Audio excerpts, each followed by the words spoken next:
Yeah. Good morning, everyone, or hello, everyone. Welcome to the WRF25 online session, Policies and Strategies for Improved Resource Governance. So, welcome to this session. I'm happy to share it. I'm very much looking forward to the presentations and the discussions we will have. So we have 60 minutes in total. You see 6 presentations. They will be presented in this order. There's, however, one presentation which most probably will not be held. That's the 5th presentation by Ariane Mazzoni from University of Oslo. So the plan is actually to have all the presentations in a row. So that at the end we have a time slot for discussions, so that you can ask basically your bigger questions to the speakers. For smaller clarification questions, technical clarification questions, you are welcome to put them into the chat, which I don't see actually. I hope it's fine. Yeah, I see it now. Into the chat so that the speakers can answer them in the course of the session before the discussion. But that's really only for clarification and technical questions. So the other questions, please keep them for the discussion. Yes, I think I said everything. And I would like to start the session now with the first presentation by Jennifer Hawkin from University of Cambridge. Jennifer? Hello. So yes, University of Cambridge, but I'm actually now at the University of Sheffield, still in the UK. So I'm going to talk a bit about what I did for my PhD project, which was looking at net zero plans and trying to determine if net zero plans from different sectors would be achievable in the aggregate. So each industry, say aviation, steel, and so on, want to be net zero by around 2050. Many have plans. They have plans for what technologies they'll use and how their business will develop. So my work in this area was trying to understand, is there likely to be enough energy resources for all of those industries to do what they think they're going to do? So to put together that, oops, why isn't it moving? Because there, good. So I built a model, and the model was based on this picture. And this picture is showing you that everything that we do today on the left-hand side, all these goods and services, depend on 3 fundamental energy resources in a net zero world. So if we're operating net zero, we might fly using hydrogen or electricity, or we might use sustainable fuels. So that would be this fuel production, but those fuels have to be made from electricity or from biomass, or they could be made from fossil fuels, but we'll need some negative emissions to compensate for that. So ultimately, everything that we do can be broken down to depend on these 3. So the model was built on this premise, and it's a very simple model, just saying how much of each resource is needed to do a certain thing.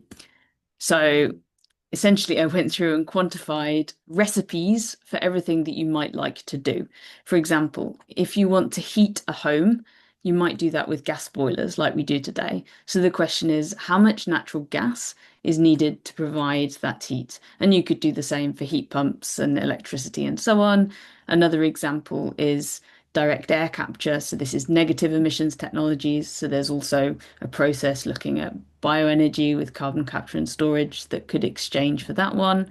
And then steel production. So all the different industries, everything that we make has a kind of recipe. This one is steel production with carbon capture. So how much energy do we need to produce steel and what are the byproducts? And so that goes back into this model. And then that fills up the middle of this model. The inputs to the model are all these net zero plans coming from industry. So aviation, how much flying do they want to do? How many million passenger kilometers? And what technologies do they want to do it? How much steel do we want to make? How do we want to make that steel? That's the inputs to the model. So when you add all that together, we can start looking at what the demands are against expected supply. So this picture is just looking at the first of those resources, which is non-emitting electricity. So that means renewable electricity or nuclear power. And this red pentagon on the right-hand side, that's saying what the model output suggests that accumulated industry demands in 2050 would be. So you can see that when you compare that against a plausible growth rate in non-emitting electricity, there's a high risk of supply shortage. And you can do the same for the other two resources. Now, there's an important point to make, which is that these supply trajectories have a lot of uncertainty. The way that these are derived is by looking at what's happened historically and suggesting what might change in the future. But they're based on a risk management model. So trying to understand how much risk are we inherently putting into these net zero plans. So this is one example of a combination of industry demands. But you could say, what about if we did different technologies? So this is just one example, so one set of technology choices. And so what I'm going to try and build up on the next graph is the examples using different technology combinations. So here, for each of those three resources, I'm plotting them pairwise. So this is electricity against carbon storage, biomass against carbon storage, and electricity against biomass. And this blue dot is the accumulated demands we saw before. The green bar is a region of expected supply. So you can see we would want to be in the bottom left-hand corner, and actually we're far out here on the right-hand side in a higher risk zone. Now, what happens if we look at other combinations of technologies? So still having the same ultimate demand for services, but using different technologies. And that gives you all these different points around.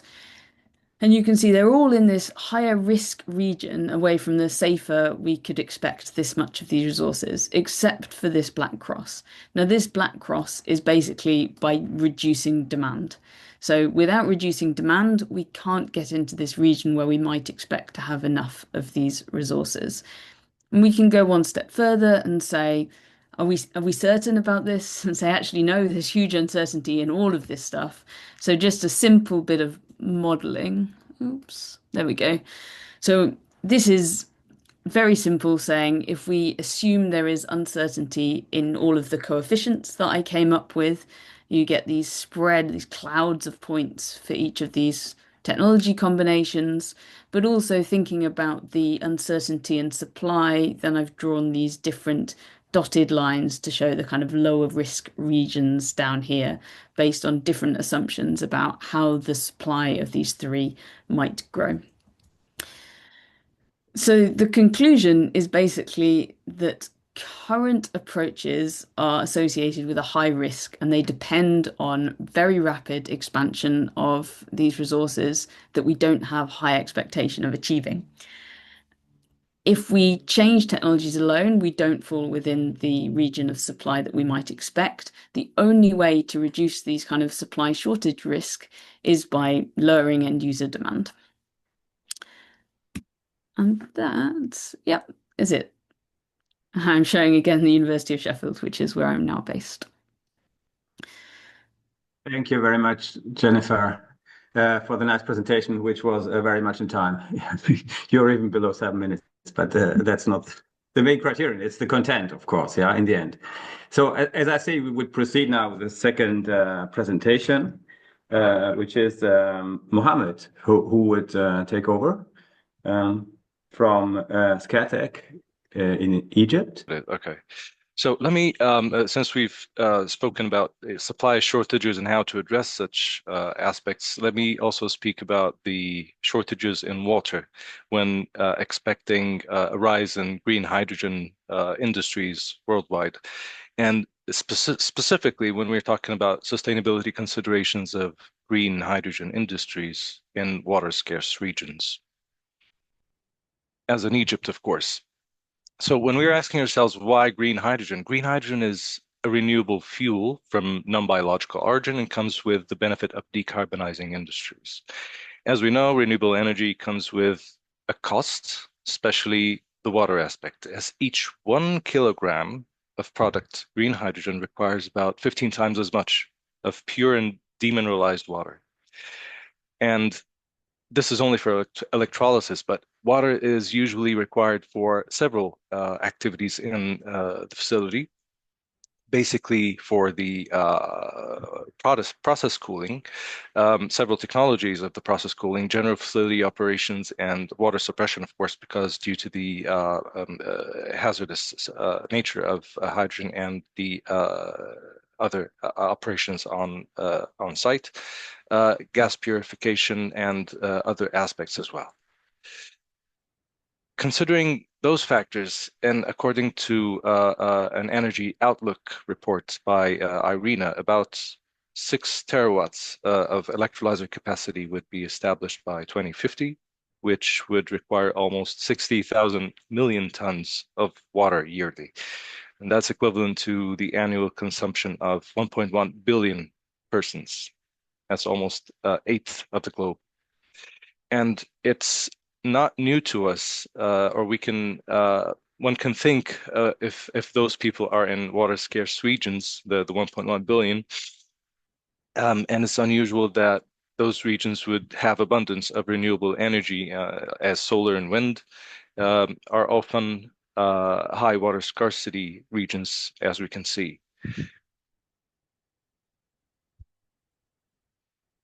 So we think here about the factors as what a source of the feed water, the method of extraction and purification, and the verification of the sustainability of the water source. Factors as, is this groundwater, is this seawater, how are we abstracting it, how can we verify that this source is actually sustainable? And let's introduce here a case study in Egypt with our project. Oh, sorry, I think I've played around with something. Okay. Introducing this case study in Egypt where EGH, Egypt Green Hydrogen, plans to operate an electrolyzer by solar and wind power and utilize water from a brackish groundwater and discharge the brine into a deep aquifer. The green hydrogen is transferred to an adjacent facility to produce green ammonia for the final export to EU countries. And here is where the first consideration should be in place. So EU directives made it clear to avoid water intended for human consumption, which is, by the directive's definition, can be any water source in water-scarce regions. Also, the requirement of refraining from fossil water, which is an unrenewable source or unreplenished by recharge from any other sources. Since such green hydrogen projects are established in non-EU states, in our case, for example, in Egypt, we issued an incentive law for green hydrogen projects, but no laws have been issued or regulations that is dedicated to sustainable water use. And here remains the consideration of the comparably stringent regulation of the buyer states, specifically EU, which might be a bottleneck in some cases for the execution of those projects and would, at some cases, disqualify some projects in the planning. Brine management is a significant consideration as we should evaluate viable options according to risk criteria as environmental impact, land space, capex, and the space of land we're utilizing. In our case, we have found that the discharge of brine into deep groundwater aquifers is the most feasible and sustainable option. In our case, we found that groundwater abstraction is the best option, of course, and upon selection of the groundwater option, we came to a point where we should consider acquisition of reliable baseline data and valid assumptions. In our assumptions, we assumed that the project is a top 3 aquifer system, in which we abstract from a middle aquifer and we discharge into a lower aquifer.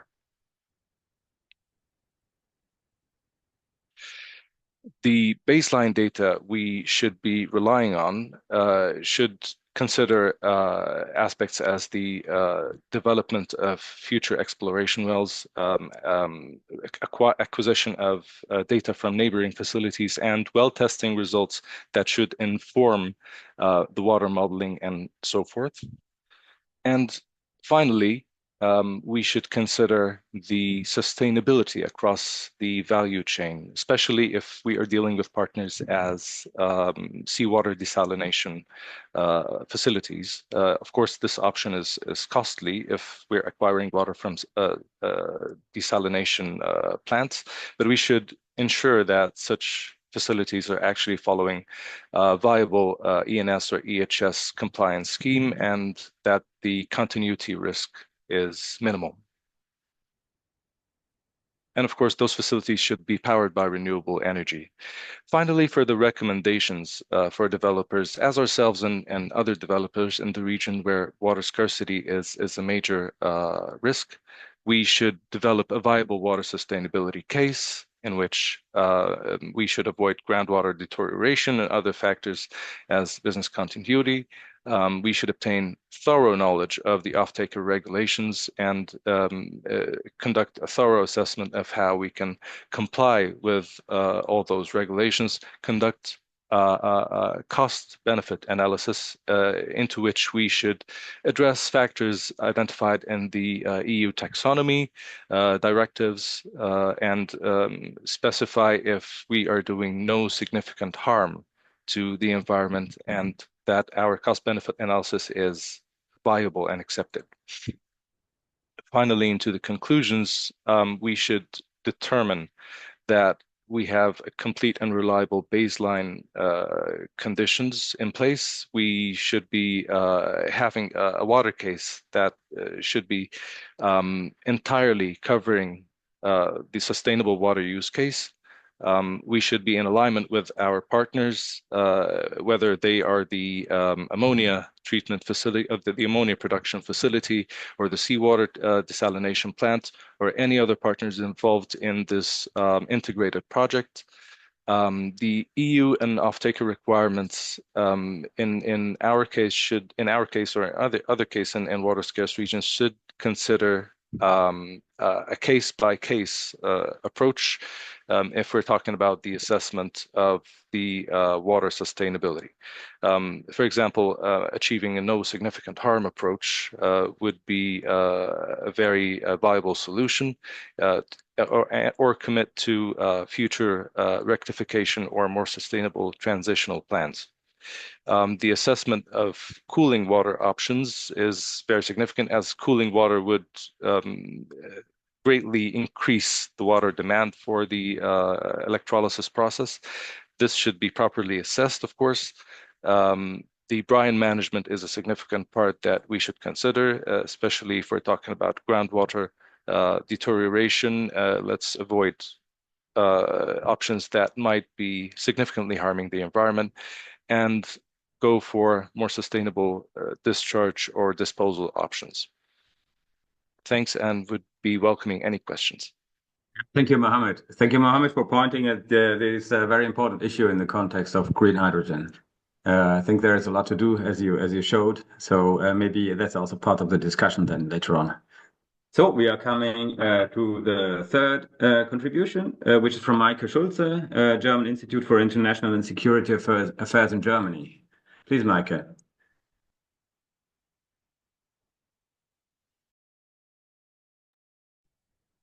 Yeah, thank you. I hope you're seeing my slides. Is it working? Yes, it's working. In Perfect. the presentation mode, fine. Yeah, thank you. Yeah, my name is Maike Schulze, working for the German Institute for International and Security Affairs here in Berlin. Yeah, it's a bit of a less technical presentation. I'm a political scientist and I conducted a case study on Saudi Arabia in the mineral sector with my colleague Mark Schroller, who's not here today. And I'm presenting some of the key findings. But first, a few words on what motivated us to conduct the study.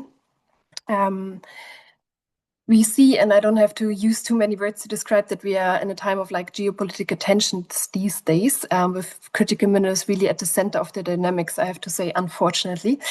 And critical minerals, I mean, you are familiar with the topic, I guess. They are needed for all industrial production, but also for a lot of like energy technologies, hydrogen, and so on. And what we see at the moment is really that states are realigning their policies towards critical raw materials, producers as well as importing countries alike. And we've noticed that there's a new actor appearing at international stage, meaning visible through the Future Minerals Forum, big mining conference in Riyadh that was established in 2022.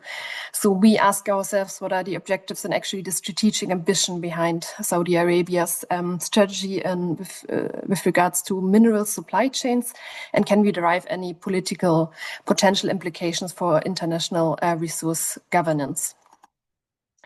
A few words on what we have found to be the vision of Saudi Arabia in the mining and metal sector. It's part of this economic transformation plan of so-called Vision 2030 to reduce the dependency of the Saudi Arabian economy from fossil fuels. And in the mineral sector, it really rests on two pillars. It's first the domestic mining, as well as securing minerals from abroad through quite strategic international investments. But the important part is that Saudi Arabia is really trying to become this minerals hub, so become more dominant or playing a role in processing of minerals as well as trading of minerals, which is quite a sensitive and strategic segment of supply chains.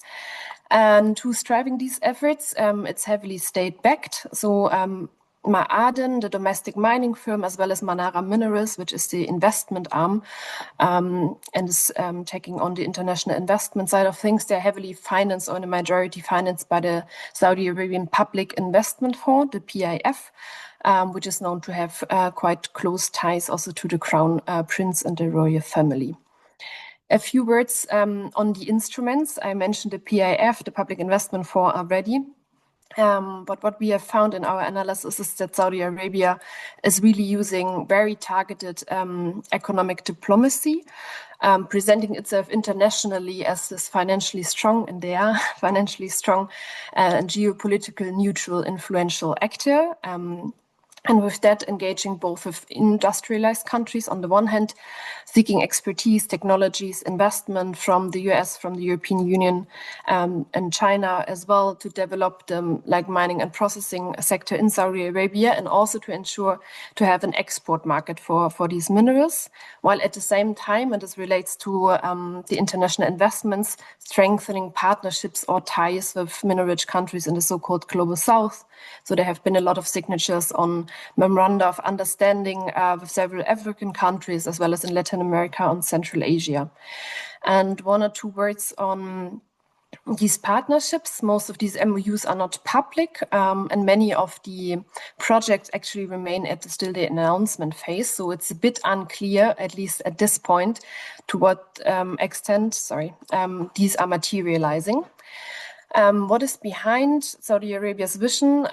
We use the guiding concept of economic statecraft, and we found, or in our argumentation, this is definitely related to making profits, to speak bluntly, to have a greater share of the global market and boost the domestic industry as part of Vision 2030. But it has also, by engaging in this very globally significant and geopolitically contested field, it's a way of showcasing international influence, to enhance recognition, and ultimately also have a more dominant influence also over very strategic supply chains.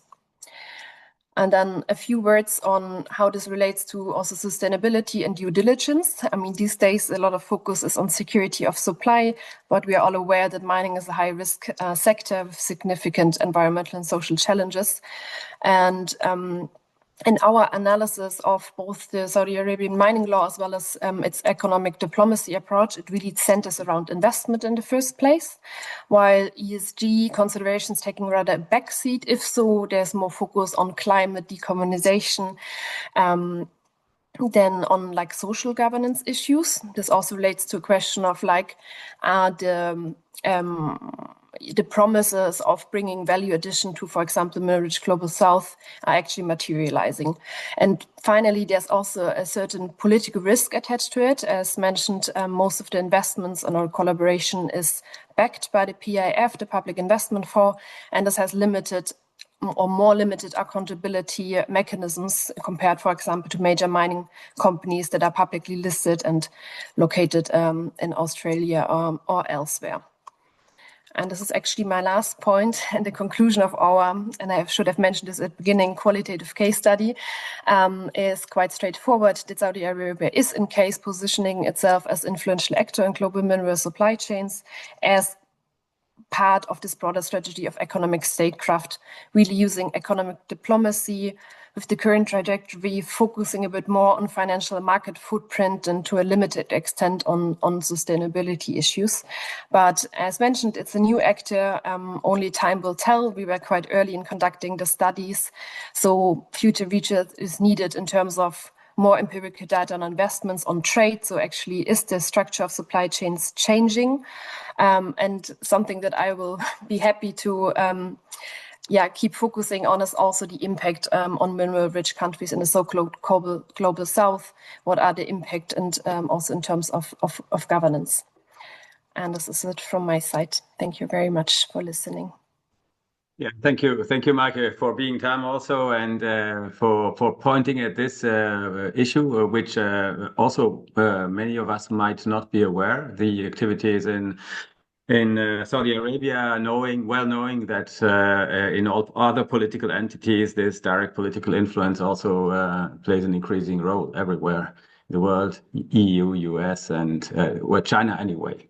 Okay, so let's continue. Now the next speaker is Ayazan.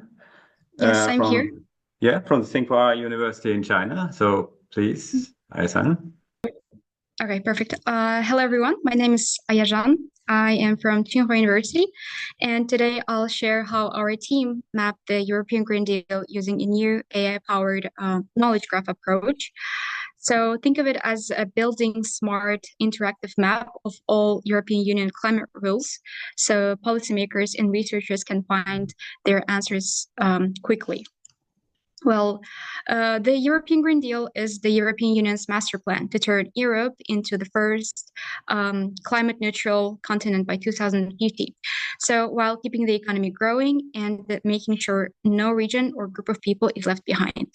It includes laws and investments to cut emissions, promote clean energy, protect nature, and support people and regions through their green transitions. So the challenge here is that these policies are scattered in different fields such as energy, transportation, and agriculture. So there are many policies, and the relationships between them are complex. And there may even be some contradictions between them. For example, a policy that encourages the development of the aviation industry may get into a conflict with another policy that limits aviation carbon emissions. So at this time, how can we quickly sort out the relationship between these policies?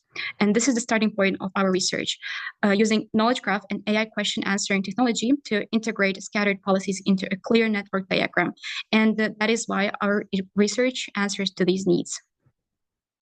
So right now, experts usually study one policy at a time, but the rules interact. So energy laws affect farming, for instance, and so on. Our gap here is that there is no simple live system that shows these links in plain view. We set out to build an AI-assisted graph-native pipeline that turns all those documents into an easy-to-search network. And for now, we built a library of more than 800. For now, it's more than 1,000 European Green Deal related documents, from European Union's regulations to member state reports and research papers, spanning 6 languages. So we cleaned them up, fixed encodings, and lined up the translations. So every sentence means the same thing in any language. And next, we tagged each document twice. First we broad buckets like energy or transportation, and then secondly, finer tags like renewable energy or e-mobility. So we save the text into a normal database and the tags into a graph database, which lets us draw connections like a social network map of policies. So for now, every policy got an ID card, so its legal code, who issued it, dates, and life cycle stages. So is that a proposal, in force, or expired? So that makes each rule traceable, like scanning a product of a barcode. We also tagged each rule, what each rule tries to do, its objectives, numbers, and tools. For example, a better rule might aim for 70% of recycling rate by 2030 and allow economic or technical incentives to get there. So policies often overlap or even clash. So we captured horizontal links where one rule supports or contradicts another, and vertical links from European Union wide load down to national actions. Visualizing these links helps spot conflicts easily. And so to keep tags reliable, we triple check them. First, we did European Union source checking, and then AI-powered output checking, and then the human review checking. We also test for time drift, so outdated tags fade automatically. Finally, we asked, do these tags actually explain policy logic? And if not, we just refine them. So finally, here's the worked example of one of the regulations, the 2033 battery regulation linked to industry, transport, and recycling goals. Our graph flags a conflict with an older electronic waste rule, something lawmakers must something what lawmakers might resolve. Seeing that at a glance beats digging through the hundreds of pages of papers.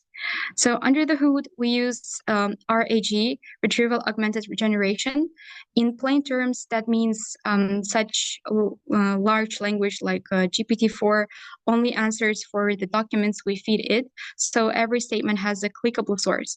We store the results in database, graph database, and refresh the whole map automatically whenever new European Union's texts appear. So think of it as think of the graph as a Lego. So we have policy blocks, target blocks, and actor blocks, all snapped together with labeled connectors, and each block keeps its own facts, title, dates, confidence score, and we index them so searches run in milliseconds. For now, by this time, our graph held over 1 million nodes and over 3 million links, and yet the file is only about 5 gigabytes and small enough to carry on a laptop, and its updates appear within a day of a new European Union releases. We run simple graph science tricks like finding the most connected policies or emerging clusters. For instance, we saw a big jump in links between digital and climate policies after 2022. It's hinting at new research hotspots. So why does this whole thing matter? First, the regulators can spot the gaps, say weak links between different rules, such as different links between water and agriculture rules. Next, investors can track where their money and investments in Green Deal should flow to. And the researchers can explore understudied areas, and other regions can apply this method to their own policy goals. So in closing, our RAG-powered knowledge graph approach turns the European Green Deal's thousands of pages into a living policy map that can guide both research and the real-world decision making. So that is all from my side. Thank you so much for your attention. Thank you, Ayazhan, also for bringing time and for presenting this kind of very relevant analysis and I think methodology. Interesting that it comes from a Chinese university because it's European legislation. So wondering also what you do about other kinds of legislations or what you will do maybe in the future. Okay, so we are coming to the last speaker, Nicole Langa from the International Water Management Institute in South Africa. Nicole, the floor is yours. All right, thanks. Morning, everyone. My name is Nicole Langa, and I'm with the International Water Management Institute. We are a international research for development organization that focuses on the sustainable development of land, food, and water systems. So today, together with my colleagues Nasito and Siraj, we are excited to share our work on reimagining flood risk management in the Somali region through virtual reality. And we're going to take you briefly through our research question, problem statement, motivation, and present a technical framework of the virtual reality prototype that we have piloted. Our research started with a simple but powerful question in asking how can virtual reality support flood risk management in the Dolo Ada region of Somalia.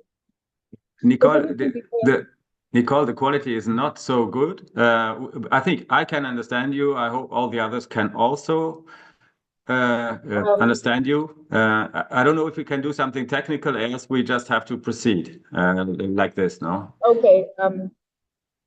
Is it better now? I'm trying to speak directly into my mic. Maybe it helps. Okay. Yeah. Okay. So this was particularly important for us because floods in this region are not just seasonal events, they are devastating and they displace thousands of people, destroying agriculture and disturbing livelihoods. And traditional risk management approaches often rely on static maps or reports, which can be difficult for decision makers or communities to interpret or have full visibility of the condition of the state of floods in their region. So we wanted to explore an alternative route through using virtual reality as a technology and trying to assess how it can offer a more immersive and impactful way to understand flood risks and past flood events, and also a way to visualize possible future scenarios. So we plan to engage with stakeholders in the public sector, humanitarian organizations, and local water managers to co-design an intervention of a virtual reality experience that realistically simulates past flood events. And the goal was to create a tool that can help decision makers to visualize the risks and also to communicate social economic impacts, and also to help make or rather be better prepared for upcoming floods and have more strategic response plans. So in today's session, we will walk you through how we developed the virtual prototype, representing our technical framework and the back end of our virtual reality platform, and also offer a short demonstration of the prototype that we developed. So with that, I'm going to hand over to my colleague Hasindu to present on the technical framework, and hopefully this connection will be a lot stronger. Thanks. Over to you, Hasindu. Yeah, I hope am I audible, everyone? Hi, I hear you. Yes, so hi, I'm Hasindu, and so today I'm going to present this technical framework that we have done for this project. So basically, as you can see, the core components is outlined here, and we will dive into more as we step it outside for the next slides. So as you can see, starting from data pipeline and preparation. So this flowchart has been showcased like the high resolution LiDAR scans we have got from captured from the real world data, and it's coming around like 6 GB of mesh. So then we had to find a solution to optimize the model, otherwise we couldn't render it down in real time. So we decided to go forward with pre-meshing technologies. So pre-meshing is applicable for each mesh to reduce the polygon count, and as you can see, so it is an iterative process until we get the best result. So another challenge was that this texture baking, because the textures is not like coming up with a single image or something. So then, but we decided to bake all the single multiple components into one single texture. So as you can see, it's a coming with 16K and 8K and 4K. Like it's a definitely this is going to be a kind of a iterative process. So finally we were able to optimize the mesh onto like 800 MB. So then ultimately it was imported into the Unreal Engine, which is the rendering engine for the virtual reality. So as you can see in these two images, so the terrain and environment were pre-processed. In the left hand side, you can see the before stages like the raw mesh stages, which is coming along with irregular geometry.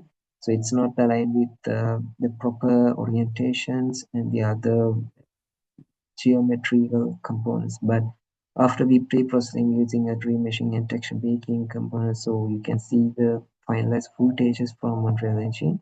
So it is rendering in real time. And also for the part of this process, we have utilized rendering agent called Unreal Engine and then for 3D dependency software. And finally, we are deploying this prototype into a virtual reality component as it's stated and supported by meta services. So how we get the data? So that's one thing that we need to discuss. Like, so the data is only we were able to find out from November 2019 and April 2023, which is dedicated for Somali region. So these flood scenarios are coming along with and also validated with the news and reports articles. So we got the flow rates and flood levels to estimate the heat values, and once we estimate those things, like we face like kind of a situation that to maintain the consistency between to showcase the flood levels remain because the due to the data scarcity. So we had to bit exaggerate the water levels because otherwise we cannot maintain the visual clarity. So finally, the socioeconomic data will be plotted into the terrain. So you will see those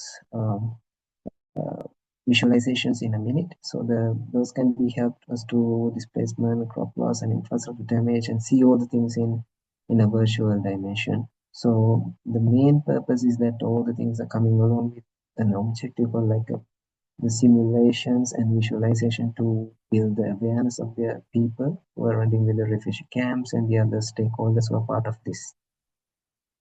So the navigations and control is a part of the prototype. I will be showcasing those things in a few minutes. So finally the future enhancements will be going to drive these sort of things and extend these things into a digital twin capability. Once we get the real-time data from the stated region or the state, so we can get into the simulation-oriented dynamics, so we can push the existing system into the real-world simulation. So we can plot the indicators of risk zones and vulnerable existing zones.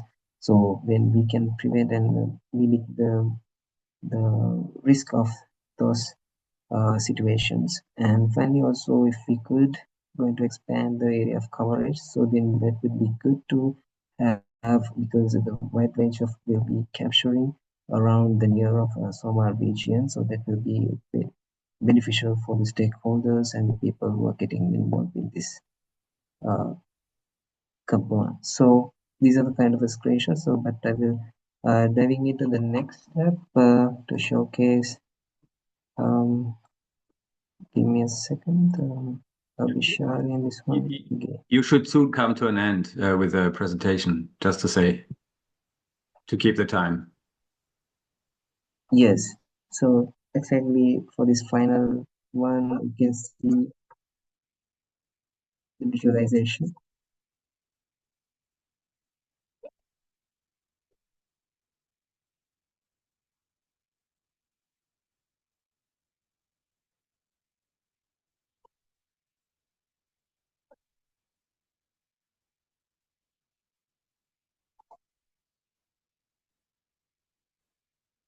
So now you will be diving into the situation, like you can pop into the real data points that we were targeted. Okay, pre-run so you will see how the data has been extracted and simulated around this area. So it's kind of a situation that we could mimic the real world behavior. So that's all from the visualization. So this is basically running from a dedicated equipment like VR headsets. So it's kind of a best way that we could transfer this into the deployment stages with those equipments. So yeah, thank you very much for listening, and Thank you. Thank you. Thank you. Thank you for the nice presentation too. And yeah, it will be interesting to see how the stakeholders will as soon as this is used in practice, then benefit actually from. I think this is such an important tool, also a new development, which is certainly also very helpful, basically to make some immersive experiences also on these topics. Yeah, so now we are done with the presentations and we are coming to the plenary discussion. I saw there already were some questions asked and already answered in the chat. Now I would open the floor to other additional questions. So please, the audience, I don't know if there is another way than via chat to ask the questions. Luz, maybe you can help there.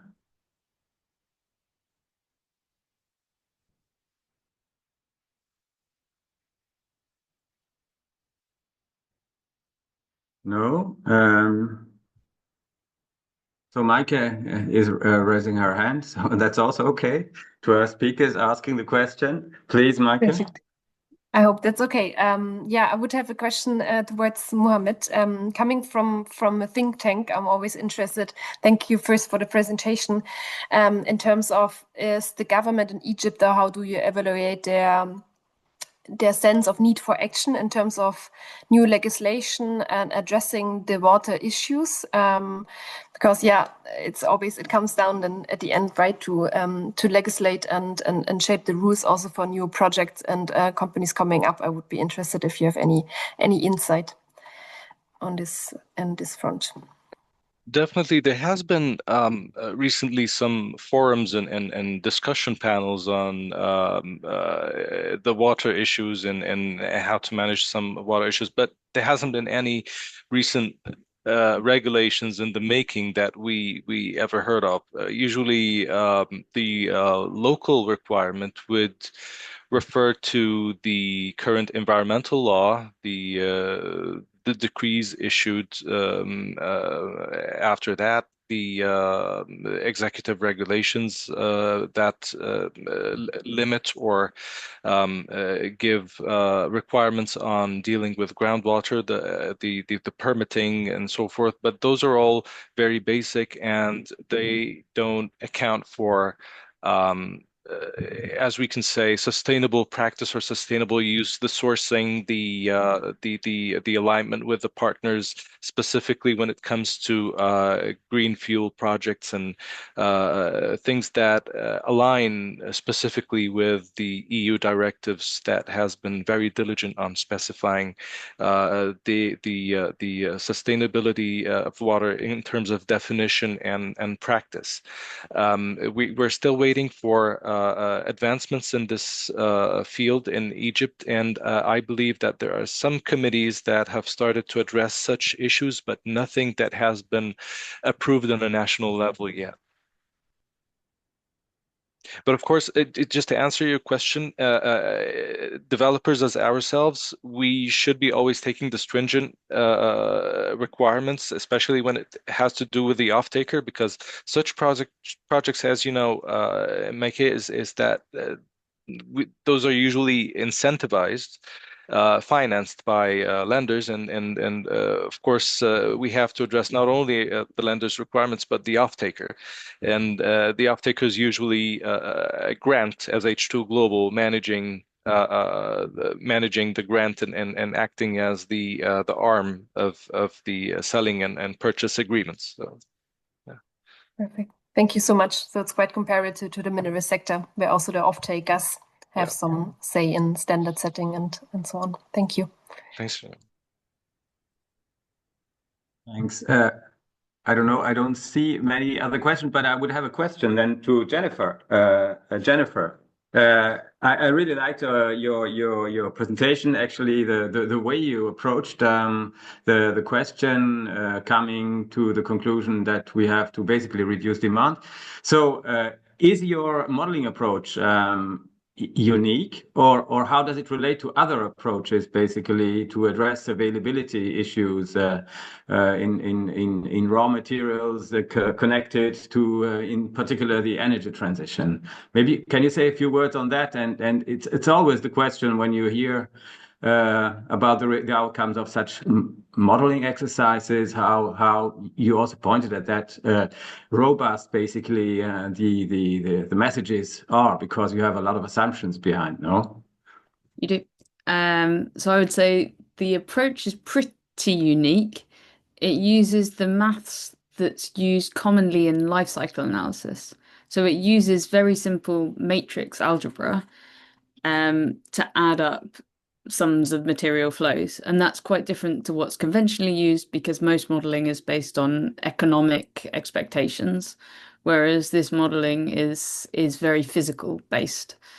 And around, so in that respect, it's quite different to what's conventionally done. There's an expectation that if you throw more money at stuff, then it can go faster. And so this is trying to look at it from another point of view and say, okay, if you have to build things and move things, how fast can we do it? In terms of uncertainty, there's huge uncertainty. Whenever you look into the future, there's uncertainty. I think what we've been trying to do is frame it from saying, well, if we're unsure, we shouldn't always be taking a more optimistic view.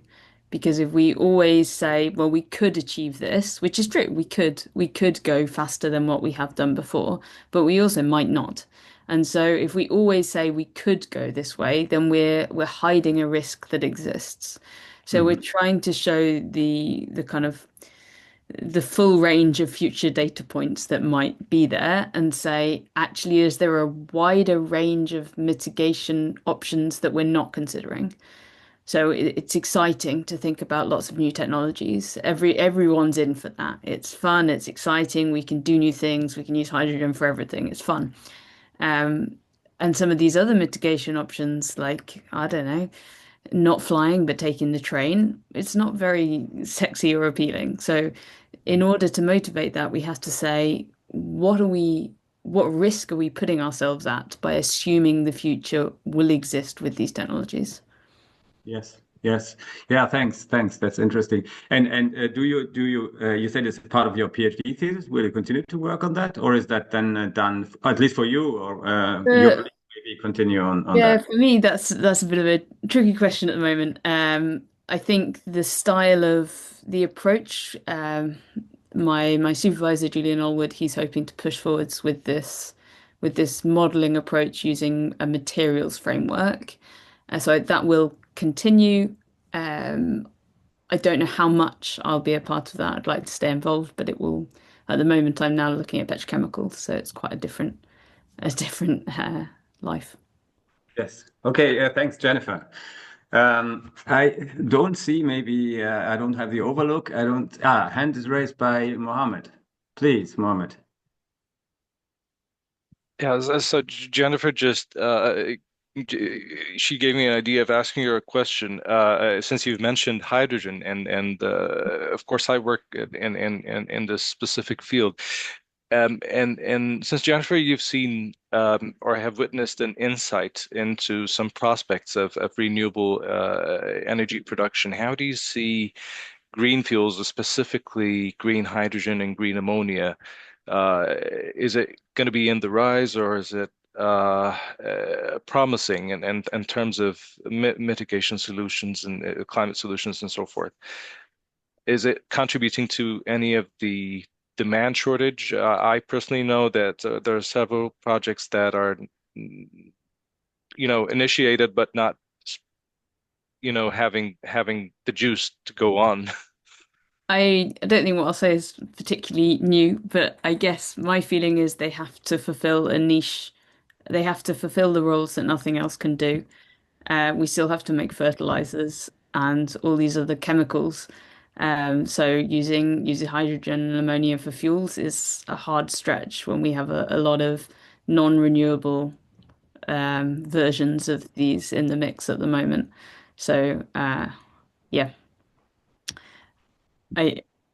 you're the hydrogen expert, I guess. My feeling is more they have applications, but they can't be for everything. But if they're green, would they be addressing the shortage gap that No. you've assessed? No. No, because you have to have electricity still. So you increase the overall demands for electricity if you convert that electricity into other forms in the meantime, mostly.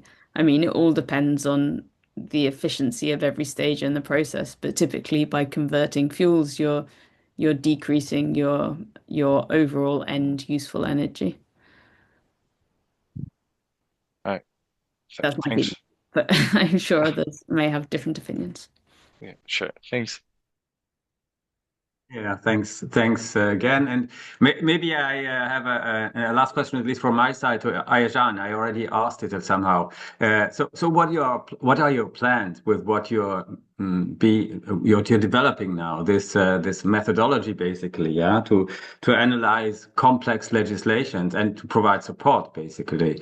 Will you also focus on other legislations, or is it too far away yet to say that? I think, yeah, this methodology could be used for other legislations, other policies. Just our starting point, we decided to start with European Green Deal. Maybe also this methodology could be useful for other institutions in the future. We will see. It's just a trial period. And why did you start with European legislation? Sorry? Why did you start with European legislation? That is a complex. Is it because it's particularly complex, the European legislation? It is. Or, So many regulations, policies. Would you say that it's more complex than other legislations? I would say yes. Comparing to Chinese one, it is so many contradictions between different policies, also different fields. So you would say that, for example, the Chinese legislation has less contradictions per se, yeah? Yes. Okay. Okay, and the next steps the next steps in the project itself you presented would be then would be try to make it as a tool, maybe make it as a I don't know, website or kind of a applicable tool that policymakers and other researchers can use. Okay, but that's in concrete planning, or is it just an idea? Just an idea. Okay, good. Yeah, but ideas are good, of course, and then to be realized, of course. Okay, then yeah, there is a hand raised by Jennifer. Thank you, Aishan.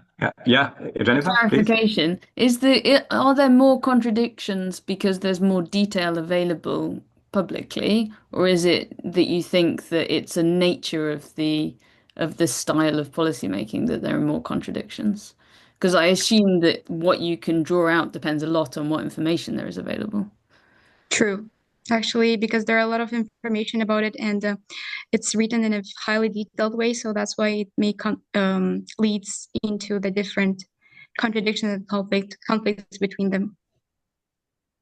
So it might be quite hard to compare them directly. Yeah. It's a really interesting framework thing. Yeah, good point, Jennifer. And thank you. Thank you. I think we have to come to an end because we have already 62 minutes now, and maybe some of you want to join the next session. about justice and inclusion, environmental, ethical, and social considerations. I would like to very much to express my gratitude to the speakers for their really interesting inputs, contributions, and of course to the audience to having joined the session and actively engaged in the discussion via chat. Yeah, okay. It was technically not so easy, I think. And I wish you all a continued success in your research endeavors and a nice weekend ahead.